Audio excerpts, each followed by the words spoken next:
Recentemente eu estava conversando com um colega biomédico, né, que trabalha em um laboratório, sobre agregados plaquetários. E aí ele falou que no laboratório dele, lá eles têm um costume, né, a padronização de apenas relatar a presença desses agregados plaquetários e lá na observação do hemograma. E aí, né, eu fui conversando com ele, falando que existem artigos já mostrando que tem como você corrigir, na maioria dos casos, esses agregados plaquetários, que isso é um problema in vitro, que no corpo do paciente isso não está acontecendo, né? E aí, por causa dessa conversa, né, eu resolvi gravar esse vídeo aqui para a gente conversar um pouquinho sobre como lidar com os agregados plaquetários no laboratório. A primeira coisa que vocês têm que saber é por que esses agregados acontecem. Depois que você coletou a amostra do paciente com o EDTA, que é o anticoagulante de escolha para fazer o hemograma, alguns pacientes vão ter uma reação que vão causar esses agregados plaquetários. O EDTA vai causar ali uma mudança de conformação nas plaquetas, expondo epítopos de antígenos que antes não eram expostos.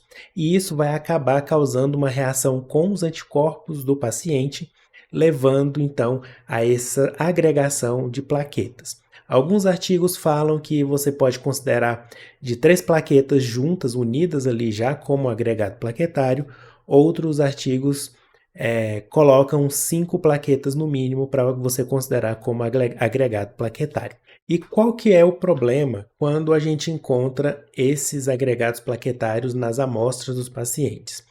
O primeiro e mais importante deles, né, é a trombocitopenia, né? Então, o paciente, teoricamente, vai ter um resultado de plaquetas baixas, né, com possivelmente ali, dependendo do nível de plaquetas, um risco de sangramento, né?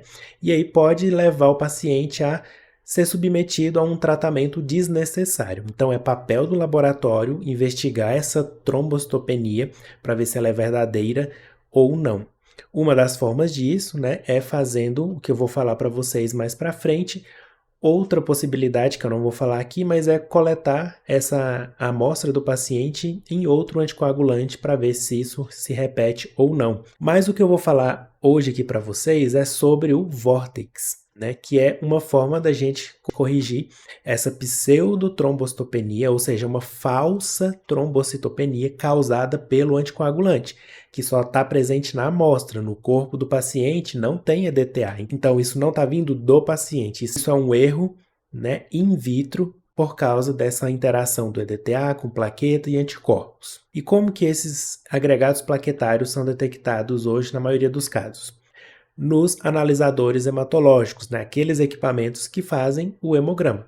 Então, na maioria deles, né, nos mais modernos, né, que hoje grande parte dos laboratórios tem, possuem alertas, ou também chamados de flags, para avisar para o analista que é possível que haja a presença desses agregados plaquetários. E então lá no equipamento vai sair algo como flag, platelet, clumps, algo do tipo, né, em inglês, ou agregados plaquetários em português, vai depender do equipamento, né? Mas você sabe que o equipamento acusou que possivelmente essa amostra tem um agregado plaquetário. E aí estudos já mostram que esse flag, apesar dele ser importante, bom, né, pode acontecer mesmo em amostras normais que não têm esses agregados plaquetários, né? Cerca de 20% das amostras isso pode acontecer, sendo que é um resultado ali flag falso, né? Não, na verdade, isso não se reproduz quando a gente vai olhar na lâmina.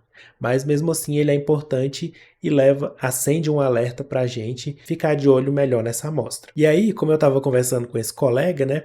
É papel do laboratório, né, tentar resolver esse problema, porque é um problema, lembra, do EDTA, da amostra, né, do tubo. Então, não adianta só você colocar lá no laudo na observação, presença de agregados plaquetários e o número de plaquetas do paciente está lá 100 mil, né, 70 mil. Né? Então, você tem que tentar resolver esse problema do agregado plaquetário. Como que você vai fazer isso? Aqui vem o passo a passo, né, prático para você resolver esse problema, pelo menos tentar. Estudos já mostram, né, vem mostrando ao longo do tempo, que uma saída para resolver esses agregados plaquetários é você vortexar, ou seja, agitar em aparelho vórtex e homogeneizar essa amostra de 1 a 2 minutos em uma intensidade que pode variar aí de 7 a 8, a 9 mais ou menos. E aí você reanalisa essa amostra novamente e compara os resultados das plaquetas. Por experiência própria, né, quando eu estava dando plantão, na maioria dos casos em que o paciente tinha uma trombocitopenia e dava esse alerta de agregado plaquetário e eu levava no vórtex, deixava a amostra lá, né, agitando velocidade 7 mais ou menos, e depois passava de novo no equipamento, o resultado se corrigia para valores normais. Mas eu já peguei até casos mesmo de pacientes estar lá com dentro do valor de referência, né, 170 mil de plaquetas, com um alerta de agregado plaquetário, e aí quando eu passei no vórtex, subiu para 350, né? Então, assim, mesmo estando dentro do valor de referência, é possível que esse valor não seja tão verdadeiro assim. Né? Então a gente tem que processar essa amostra. E aí eu acho que a grande dúvida, né, e o grande questionamento que deve estar aí, né, uma pulga atrás da orelha e se eu vortexar essa amostra, se eu agitar essa amostra por 2 minutos, eu não vou lisar as hemácias, eu não vou destruir os leucócitos? E a resposta é não, não vai. Quando eu comparo os dois valores da amostra antes da agitação e depois da agitação no vórtex, os resultados são praticamente idênticos. O que muda, né?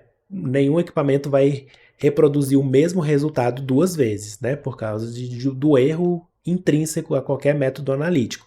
Mas são muito parecidos os resultados. Não vai lisar suas hemácias, pode ficar tranquilo, não vai alterar os resultados dos leucócitos, vai tudo ficar normalmente. Pode confiar, a não ser que seu vórtex esteja muito desconfigurado ou você ali colocou no velocidade CREL 10, só quem é velho pegou a referência, né? E destruiu tudo, né? Mas se você fizer com padronização, tudo certinho, o seu vórtex estiver calibrado, né, a chance de dar tudo certo é 99%. E se você ainda quiser ficar na dúvida, não sei se eu vou agitar essa amostra inteira, tira uma alíquota, né? Por via das dúvidas, se você estiver com muito medo, faz uma padronização no seu laboratório para sempre retirar uma alíquota, faz a agitação no vórtex dessa alíquota e deixa o resto da amostra lá caso você precise de novo, né? Mas eu sempre faço diretamente no tubo primário que foi feita a coleta e nunca deu problema.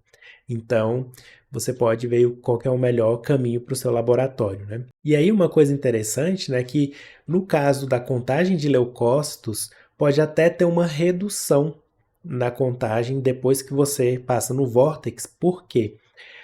Esses agregados plaquetários, eles podem ter sido passados lá no canal da impedância e sido contados como leucócitos. Olha só que interessante, né? E então, depois que você agita, os agregados, né, as plaquetas se soltam e aí a quantidade de leucócitos diminui um pouco. Né? Então, isso pode acontecer também. Mas aí também você pode decidir, eu vou apenas pegar o resultado de plaquetas dessa amostra que eu vortexei e colocar ali substituir no hemograma sem passar no vórtice. Né? Então isso também pode ser feito, né? Ou você tira uma alíquota ou você usa somente o resultado das plaquetas depois do vórtex. Aí é uma padronização que você tem que fazer no seu laboratório, né? Mas pode ser feito. E aí outra observação, né? A recomendação é que essas amostras sejam passadas no vórtex, né, no agitador, quando você vê que não tem outras alterações no hemograma e a única alteração é essa quantidade de plaquetas diminuída, né, de forma estranha, né? Então é um paciente, por exemplo, que está internado, né? Geralmente paciente hospitalar está mais suscetível a isso também, por causa da muitos medicamentos, substâncias, procedimentos, isso acaba gerando aí, né, mais problemas com a contagem de plaquetas. E então, se você vir que todo o hemograma está normal e só tem essas plaquetas diminuídas, pode desconfiar, né, quando o aparelho libera o flag, né, o alerta de agregado plaquetário. E aí outra coisa, que você deve estar pensando, Bruno, então toda vez que tiver o alerta, o flag de agregado plaquetário, eu tenho que fazer a lâmina? E a resposta, de acordo com os estudos mais recentes, é que não. Você não precisa fazer a lâmina para confirmar em todos os casos. Uma vez que você pegou um resultado que saiu lá do equipamento, tá com o alerta de agregado plaquetário. Você viu que as plaquetas ali estão diminuídas e é a única alteração importante do hemograma. Você pode passar no vórtex. Resolveu o problema das plaquetas, o número voltou ao normal, não precisa fazer lâmina para conferir se esse foi o único flag que deu. A não ser que você tenha que fazer a lâmina por causa de outro problema ali relacionado aos leucócitos ou às hemácias, né?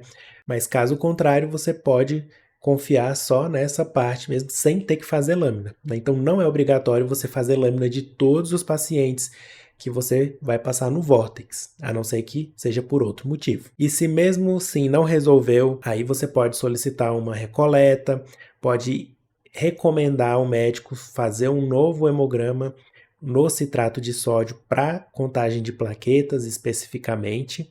Lembrando que o citrato de sódio ele não é um anticoagulante que conserva a morfologia das células. Então, coletou no citrato de sódio, faz o mais rápido possível a análise no hemograma, lembrando de liberar somente o resultado das plaquetas e de multiplicar por 1,1 para corrigir o efeito da diluição do citrato de sódio, né, que vem lá uma gotinha no tubo. E como que você vai implementar isso no laboratório? Como eu falei para vocês, é importante ter um documento, né, de preferência lá no POP da hematologia, recomendando isso, né, essa parte de como o analista deve tratar uma amostra com flag de agregado plaquetário, considerando esses casos que eu falei. Não tem outras alterações no hemograma, o resultado de plaquetas deu diminuído, foi coletado no EDTA, então você pode sugerir colocar isso lá no POP com uma sugestão de fazer esse vórtex, né? Se no seu laboratório não tiver o vórtex, né, aconselho a comprar porque ajuda demais e nem sempre, como eu falei para vocês, precisa fazer lâmina, né? O próprio processo de fazer a passagem no vórtex, né, a agitação, já resolve esse problema e aí você libera a contagem de plaquetas normalmente. E aí, além de fazer esse protocolo, né, de estabelecer tudo isso, você tem que validar. Faz um estudo, né, com as amostras que estão entrando ali e põe em prática, né, faz um treinamento se precisar, né, para todos os analistas da sessão. Então é isso, espero que tenha ajudado vocês. Se tiver mais dúvidas, deixa aqui no comentário e a gente se vê no próximo vídeo. Não se esqueça de se inscrever. Tchau, tchau.